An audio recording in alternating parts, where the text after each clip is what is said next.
Selamat pagi Indonesia. Anda menyaksikan seputar Bali terkini pukul 10 WITA bersama saya Pratnya Wiguna. Maraknya pelajar terjerumus dalam penyalahgunaan narkoba dinilai akibat lemahnya pengawasan orang tua.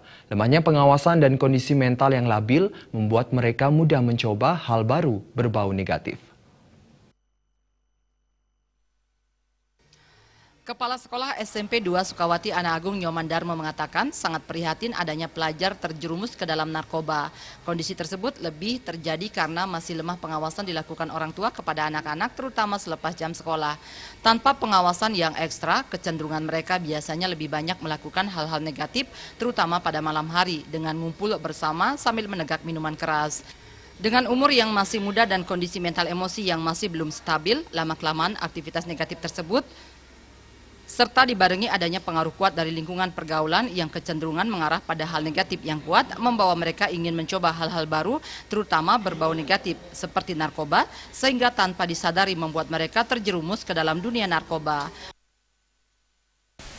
Di luar kesadaran mereka masing-masing, terutama anak-anak tingkat SMP itu mereka kan tidak pernah tahu. Yang mereka tahu diajak minum, senang rasanya minum, ketika diminum itu dimasukkan misalnya, mereka kan tidak pernah tahu nih, lama-lama kecanduan dan terjadilah itu terjerumus. Jadi makanya dalam hal ini orang tua lah yang paling berperan untuk mengawasi anak-anaknya ketika sudah berada di rumah.